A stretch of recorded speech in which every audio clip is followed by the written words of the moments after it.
Oke, kembali lagi di channel saya. Makasih buat kalian yang sudah mengklik video ini. Kali ini ada kabar terbaru lagi dari M Kodari. M Kodari kali ini sedikit kayak menampar ya tanggapan dari Deddy Sitorus ya kan. Jadi Deddy Sitorus sempat merendahkan Pak Jokowi dan anaknya Kaisang Pangarep ya, yang bilang kalau elektabilitas Kaisang di Jateng tinggi itu karena pengaruh Pak Jokowi. Ya, itu memang benar ya kan, tapi kalau masyarakat pun tahu, karena kalau orang tuanya bagus kerjanya ya pasti anaknya kerjanya bagus juga, dan kalau orang tuanya tidak bagus ya anaknya kemungkinan tidak bagus juga. Dan M Kodari ada juga ngomong kalau Kaisang sekalipun belum pernah berkampanye, bahkan batuk pun dia belum pernah di sana. Wah, batuk ya, apalagi kalau udah pernah kampanye dan pernah batuk ya, mungkin elektabilitasnya makin kuat ya kan. Kita lihat video lengkapnya bagaimana. Sebelum kita ke video, bantu subscribe dulu channel saya, belum subscribe. Tidak tunggu lama, kita ke videonya langsung. Let's go. Akhir-akhir jabatannya Pak Jokowi masih sibuk mikirin anaknya mau ditaruh di mana. Dan oleh karena itu akhirnya Jawa Tengah dan DKI tersandera. Kan begitu kita membacanya ini. Lepas dari semua topeng-topeng politik yang indah itu, realitanya kayak begitu nih. Ada tangan hitam invisible hand yang bermain di dua daerah ini hingga kagak jelas ini barang. Sehingga yang kita bicarakan apakah anak presiden mau jadi gubernur atau wakil gubernur atau apa. Kita nggak bicara 1.600 orang Jawa Tengah yang jadi korban perdagangan orang. Kita nggak bicara bagaimana menurunkan angka kemiskinan ekstrim di Jawa Tengah. Yang kita bicara anaknya Pak Jokowi yang ini nanti dapat di mana ya? Gitu. Ini kan penurunan kualitas demokrasi kita kalau menurut saya. Apakah selama 10 tahun Pak Jokowi presiden banjir rob di Semarang nggak pernah kelar, nanti dengan Pak Gibran Pak Jokowi nggak presiden, lalu kalau nanti bisa dimenangkan Kaisang bisa diberesin nggak itu barang? Mari kita bicara soal rakyat lah, jangan soal anak presiden terus. Jadi nggak gentar? Ya Allah, gentar gitu udah dibilang. Nggak, soalnya, gini ya, kalau saya melihat gini, ini pertarungan demokrasi, ya. Kan Pilpres kemarin membuka kualitas semua partai dan politisi kita kayak apa.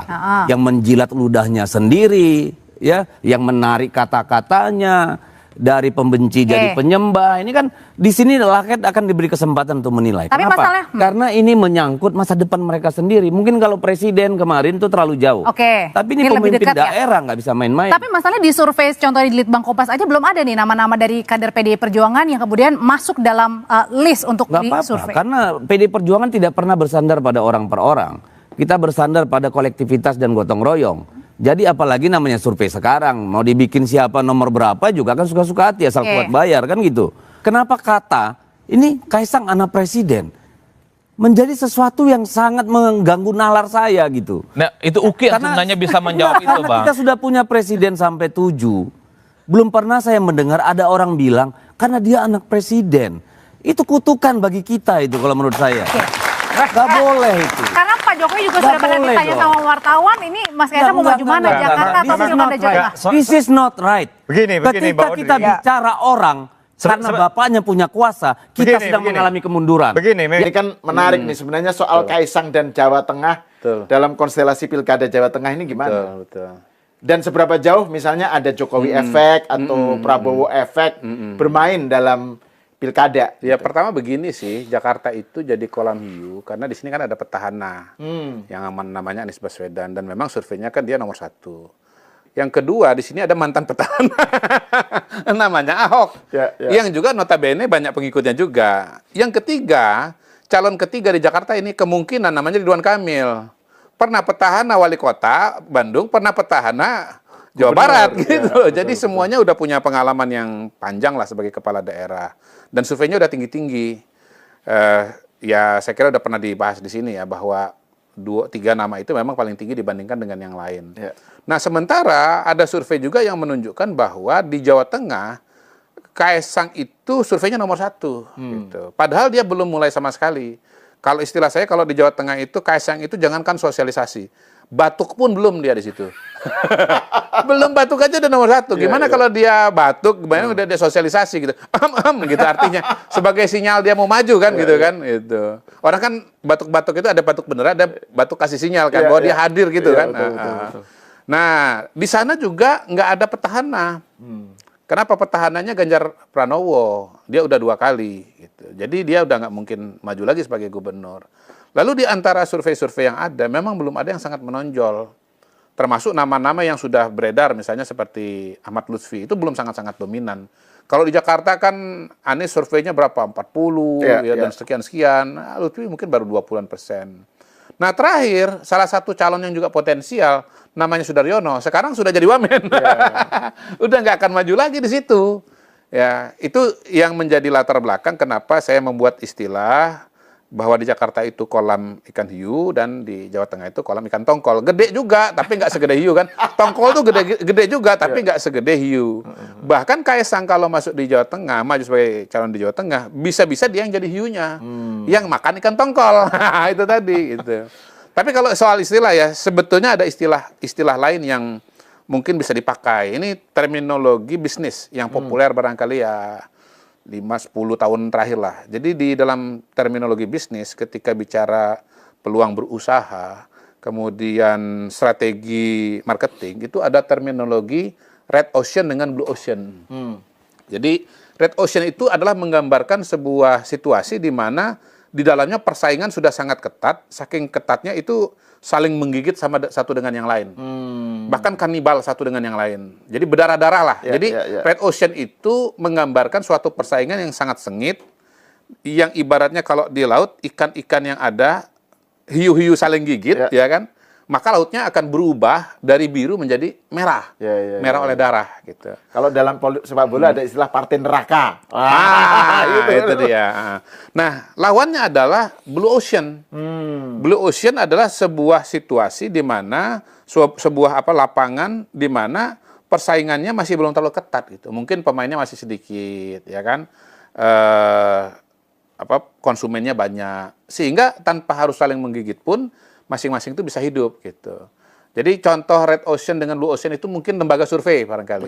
Waktu tahun 2003-2004 lembaga survei Indonesia baru berdiri. Oh itu kita blue ocean, kita mau berenang kemana-mana, nggak ada lawan. Iya, 2005, 2006 nggak ada siapa-siapa, itu kita sendiri aja. Mau makan sana, makan sini. Itu waktu Mr. Q pertama kali berada di LSI itu ya. Iya, itu kita waktu itu blue ocean. Tapi sekarang 20 tahun kemudian lembaga survei sudah sangat-sangat banyak gitu dan sudah saling gigit satu dengan yang dia survei sekarang sudah jadi bisnis yang istilahnya red ocean gitu. Tetapi Mr. Q sudah memahami itu sehingga sudah mempersiapkan segala macam strategi dan exit yang lain gitu kan gitu.